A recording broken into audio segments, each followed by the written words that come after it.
नमस्कार मेरे प्रिय विद्यार्थियों। आज इस कक्षा में भी हरिहर काका भाग 7 को हम पढ़ेंगे क्योंकि यह बहुत ही बड़ा चैप्टर है। पाठ कंटिन्यू होता है। जितने मुंह उतनी बातें, ऐसी जबरदस्त मसला पहले कभी नहीं मिला था। इसीलिए लोग मौन होना नहीं चाहते थे, अपने अपने तरीके से समाधान ढूंढ रहे थे और प्रतीक्षा कर रहे थे कि कुछ घटित हो। हालांकि इसी क्रम में बातें गर्माहट भरी भी होने लगी थी। लोग प्रत्यक्ष और परोक्ष रूप से दो वर्गों में बंटने लगे थे। कई बैठकों में दोनों वर्गों के बीच आपस में तू मैं भी होने लगी थी। एक वर्ग के लोग चाहते थे कि हरिहर अपने हिस्से की जमीन ठाकुर जी के नाम लिख दे। तब यह ठाकुर भारी न सिर्फ इलाके की ही सबसे बड़ी ठाकुर भारी होगी, बल्कि पूरे राज्य में इसका मुकाबला कोई दूसरी ठाकुर भारी नहीं कर सकेगी। इस वर्ग के लोग धार्मिक संस्कारों के लोग हैं, साथ ही किसी न किसी रूप में ठाकुर बारी से जुड़े हैं। असल में सुबह शाम जब ठाकुर जी को भोग लगाया जाता है, तब साधु संतों के साथ गांव के कुछ चपेटू और छटोर किस्म के लोग प्रसाद पाने के लिए वहां जुट जाते हैं। ये लोग इसी वर्ग के हिमायती हैं। दूसरे वर्ग में गांव के प्रगतिशील विचारों वाले लोग तथा वैसे किसान हैं जिनके यहाँ हरिहर जैसे औरत मर्द पल रहे होते हैं। गांव का वातावरण तनावपूर्ण हो गया था और लोग कुछ घटित होने की प्रतीक्षा करने लगे थे। इधर भावी आकांक्षाओं को मद्देनजर रखते हुए हरिहर काका के भाई उनसे निवेदन करने लगे थे कि अपनी जमीन उन्हें लिख दे। उनके सिवाय उनका और अपना है ही कौन। इस विषय पर हरिहर काका ने एकांत में मुझसे काफी देर तक मुझसे यानी लेखक के साथ काफी देर तक बात की। अंततः हम यानी लेखक और हरिहर काका इस निष्कर्ष पर पहुंचे, यह तीर्मान लिया कि जीते जी अपनी जायदाद का स्वामी किसी और को बनाना ठीक नहीं होगी, चाहे वह अपना भाई या मंदिर का महंत ही क्यों ना हो।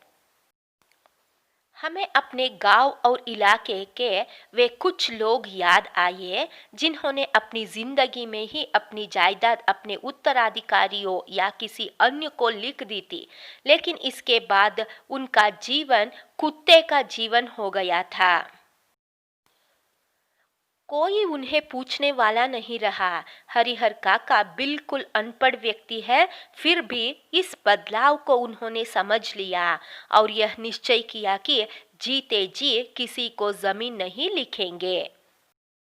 अपने भाइयों को समझा दिया, मर जाऊंगा तो अपने आप मेरी जमीन तुम्हें मिल जाएगी, जमीन लेकर तो जाऊंगा नहीं, इसीलिए लिखवाने की क्या जरूरत है। इस तरह हरिहर काका ने अपने भाइयों को समझाया। उधर महंत जी भी हरिहर काका की टोह में रहने लगे। जहाँ कहीं एकांत पाते कह उठते, विलंब ना करो हरिहर, शुभ काम में देर नहीं करते, चलकर ठाकुर जी के नाम जमीन बई कर दो। इस प्रकार महंत जी ने हरिहर काका को कहते थे। फिर पूरी जिंदगी ठाकुर बारी में राज करो, मरोगे तो तुम्हारी आत्मा को ले जाने के लिए स्वर्ग से विमान आएगा, देवलोक को प्राप्त करोगे। इस प्रकार महंत जी ने हरिहर काका को कहते थे। लेकिन हरिहर काका न हाँ कहते और ना कहकर वे महंत जी को दुखी करना नहीं चाहते थे, क्योंकि भाई के परिवार से जो सुख सुविधाएं आज मिल रही है वे महंत जी की कृपा से ही, और हाँ तो उन्हें कहना है नहीं, क्योंकि अपनी जिंदगी में अपनी जमीन उन्हें किसी को नहीं लिखनी। इस मुद्दे पर वे जागरूक हो गए थे। पर बीते समय के अनुसार महंत जी की चिंता ये बढ़ती जा रही थी। जाल में फंसी चिड़िया पकड़ से बाहर हो गई थी। यहाँ चिड़िया हरिहर काका है उसको फंस कर रखा था, मगर अब बाहर हो गई थी। महंत जी इस बात को सह नहीं पा रहे थे। महंत जी को लग रहा था कि हरिहर धर्म संकट में पड़ गया है। एक ओर वह चाहता है कि ठाकुर जी को लिख दो, किंतु दूसरी ओर भाई के परिवार के माया मोह में बंध जाता है। इस स्थिति में हरिहर का अपहरण कर जबरदस्ती उसे लिखवाने के अतिरिक्त दूसरा कोई विकल्प नहीं। बाद में हरिहर स्वयं राजी हो जाएगा, इस तरह महंत ने अपने मन में सोच लिया। अगले कक्षा में भी इसी पाठ का कंटिन्यूएशन होता है। तब तक के लिए धन्यवाद।